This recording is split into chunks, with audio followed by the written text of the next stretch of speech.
Hello my dear loves, welcome back to my YouTube channel. ಮಾರ್ನಿಂಗ್ಗೆ ನಾವು ಕಾಲೇಜಿಗೆ ಹೋದೋ. So ಅಲ್ಲಿ ನೋಡಿದರೆ ಇವಸ ದಸರಾಕ್ಕೆ ಹರ್ಷಿತಾ ಎಲ್ಲರಿಗೂ ID ಕಾರ್ಡ್ ರೆಡಿ ಮಾಡ್ತಾಯಿದ್ಲು. ಆಮೇಲೆ ನಮ್ಮ ಕಮ್ಯುನಿಟಿ ಇಂಡಸ್ಟ್ರಿಯಲ್ ವಿಸಿಟಿಗೆ ಕರ್ಕೊಂಡೋದ್ರು. ಫಸ್ಟ್ ನಾವು ಹೋಗಿದ್ದು ಬ್ಲೈಂಡ್ ಸ್ಕೂಲಿಗೆ. ಬ್ಲೈಂಡ್ ಸ್ಕೂಲು ವಾತಾವರಣ ಅಂತೂ ಸಖತ್ತಾಗಿತ್ತು, ನಂಗೆ ತುಂಬ ಇಷ್ಟ ಆಯಿತು. ಅವ್ರದ್ದು ಬುಕ್ಸ್ ನೋಡಿ ಹೇಗಿದೆ ಅಂತ.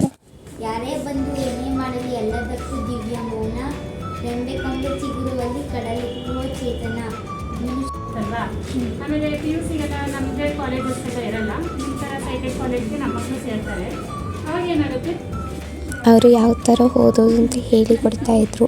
ಮತ್ತು ಅವ್ರದ್ದು ಚೆಸ್ ಬೋರ್ಡ್ ನೋಡಿ ನಮ್ಮ ಥರ ನಾರ್ಮಲ್ ಆಗಿ ಇರಲ್ಲ, ಬೇರೆ ಥರ ಇರುತ್ತೆ. ಬ್ಲೈಂಡ್ ಮಕ್ಕಳದ್ದೇನಿದೆ ಅವ್ರದ್ದು.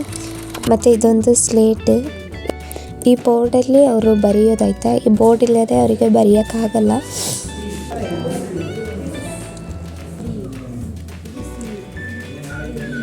ನಾನು ನನ್ನ ಹೆಸರನ್ನ ಬರೆಸ್ಕೊಬಂದೆ ಮೌನ ಅಂತ. ಆಮೇಲೆ ಇವ್ರು ನೋಡಿ, ಇವರು ಫೋನೆಲ್ಲ ಅವ್ರಿಗೆ ಹೇಗೆ ಯೂಸ್ ಮಾಡ್ತಾರೆ ಅಂತ ಹೇಳ್ತಾಯಿದ್ರು. ನಮಗೆಲ್ಲ ನಾರ್ಮಲಾಗಿ ಇರುತ್ತೆ ಅಲ್ವಾ, ಕಂಪ್ಯೂಟ್ರು ಸಹ ಹೇಗೆ ಯೂಸ್ ಮಾಡೋದು ಅಂತ. ಅವ್ರದ್ದು ಅದಕ್ಕೊಂದು ಸಾಫ್ಟ್ವೇರ್ನ ಡೆವಲಪ್ ಮಾಡಿ ಇಟ್ಟಿರ್ತಾರೆ. ಸೊ ಅವರು ಏನೆಲ್ಲ ಮಾಡಬೇಕು ಅಂತ ಹೇಳೋದು ಅದು ವಾಯ್ಸ್ ಮುಖಾಂತರ ಕೊಡ್ತಾ ಇರುತ್ತೆ. ಅಂದರೆ ಅವ್ರು ಯಾವ ಥರ ಸ್ಕಿಲ್ನ ಡೆವಲಪ್ ಮಾಡಿದ್ದಾರೆ ಅನ್ನೋಕ್ಕೆ ತುಂಬ ಖುಷಿ ಆಯಿತು. ಅಂದರೆ ಅವ್ರು ಯಾವ ಥರ ಕ್ರಿಕೆಟ್ ಆಟ ಆಡ್ತಾರೆ ಅಂತ ನಮ್ಗೆ ಗೊತ್ತಾಯಿತು. ಆಮೇಲೆ ಈ ಕಡೆ ಬಂದರೆ ಡಮ್ ಪೀಪಲ್ಸಿಗೆ ಹೇಗೆ ಮಾತಾಡೋದು ಅಂದ್ಬಿಟ್ಟು ನಮಗೆ ಹೇಳಿಕೊಡ್ತಾಯಿದ್ರು. ಸಖತ್ ಈಸಿ ಇದೆ ಇಂಡಿಯನ್ ಲ್ಯಾಂಗ್ವೇಜಲ್ಲಿ, ಅಂದರೆ ಇಂಗ್ಲೀಷ್ ಪದಗಳನ್ನ ಯೂಸ್ ಮಾಡೋದು. ಬೇಗ ಕಲಿತೋ ನಾವಂತೂ. ಆಮೇಲೆ ಡಮ್ ಸ್ಕೂಲಿಗೆ ಹೋದೋ ನಾವು. ಟ್ಯಾನ್ ಆಗಿದ್ದೀವಿ, ಅಡ್ಜಸ್ಟ್ ಮಾಡ್ತೀವಿ. ಸ್ವಲ್ಪ ಬ್ಯೂಟಿ ಕಮ್ಮಿ ಆಗಿದೆ. ಅಲ್ಲಿ ಇಂಡಿಯನ್ ಸೈನ್ ಲ್ಯಾಂಗ್ವೇಜ್ ಅಂತ ಹಾಕಿದ್ರು. 2 ಕೈಯಲ್ಲಿದು ಹಾಕಿದ್ರು, ಹಾಗೆ ಒಂದು ಕೈಯಲ್ಲೂ ಹೇಗೆ ಸೈನ್ ಲ್ಯಾಂಗ್ವೇಜ್ ತೋರಿಸೋದು ಅಂತ ಹಾಕಿದ್ರು.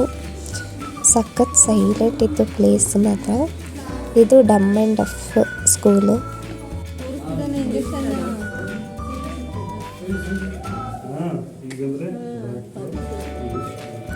ಒಂದು ವಿಷಯ ಗೊತ್ತಾಯಿತು, ಹೌ ಲಕ್ಕಿ ವಿ ಆರ್ ಅಂತ. ಅವರು ಸಹ ಲಕ್ಕಿನೇ. ಶ್ರವಣದ ವರ್ಷ ಇದು ನೋಡಿಕೊಂಡು ಬರ್ತಾಯಿದ್ದು. ಚೆನ್ನಾಗಿದ್ದಾರೆ, ಎಷ್ಟು ಸೈಲೆಂಟ್ ಗೊತ್ತಾಗ್ತದೆ.